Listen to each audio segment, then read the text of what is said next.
अस्सलाम वालेकुम। I am from Bluebell school system. My name is miss Maham. आज मैं आपको पढ़ाऊँगी कारवाने उर्दू नर्सरी क्लास,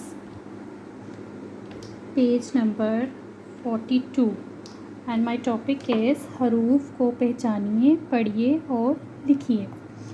अब मैं आपको इसकी इमला भी सिखाऊंगी और हम अलिफ से तक लिखना सीखेंगे। सबसे पहले हरूफ तहज्जी का पहला लफ्ज़ अलिफ़।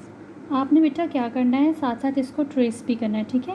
पहले आपने मम्मा की हेल्प से पेज नंबर 42 ओपन करना है। उसके बाद आपने हरूफ को ट्रेस करना है, एक एक हर्फ को। सबसे पहले हम बे को ट्रेस करेंगे।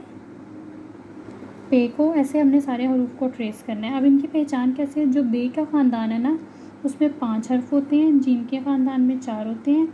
तो बे के ख़ानदान की पहचान ऐसे है कि जो बे है ना, उसके पास कितनी रोटियां थी, एक। उसने एक रोटी अपने पास रख ली। बे के पास कितनी रोटियां थी, 3। उसने 3 अपने पास रख ली। जो ते थी ना, उसको बहुत ज़्यादा भूख लगी हुई थी, तो उसने अपनी दोनों रोटियां ना अपनी बैली में डाल ली।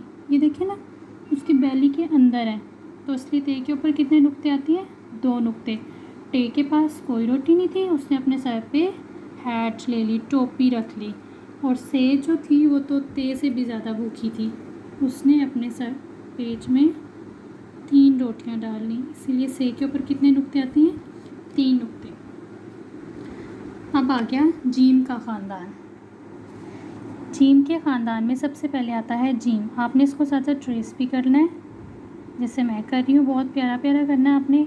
जीम ने अपनी जेब में एक खरबूजा डाल लिया, इसलिए जीम के कितने नुक्ते हैं, 1। और जो चे था ना, चे, उसको भी फल बहुत ज़्यादा पसंद थे, तो उसने अपने पॉकेट में 3 चेरी डाल लिए और वो भी जीम के साथ चल पड़ा। जो खे था उसके पास कुछ नहीं था, वो बेचारा ऐसे ही चल पड़ा। और जो खे है ना, खे, उसने अपने सर पर एक खरबूजा रखा और वो चल पड़ा। ऐसे उसका एक नुक्ता आता है उसके सर के ऊपर। ऐसे ही दाल, डाल, जाल। दाल के ऊपर कोई नुक्ता नहीं, डाल के ऊपर छोटी सी तोएं और जाल के पास एक नुक्ता। रे, अड़े, जे, से। रे पे कोई नुक्ता नहीं, रे पे छोटी सी तोएं, जे के ऊपर एक नुक्ता और से के पास कितने हैं, 3। 1 2 3। अब आपने ऐसे ही इसकी प्रैक्टिस करनी है।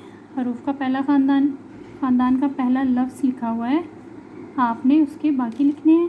और ऐसे ही आपने अपनी नोटबुक पे भी प्रैक्टिस करनी है और इसको बहुत अच्छी तरह से करना है। आपने इसकी इमला भी करनी है। Thank you so much.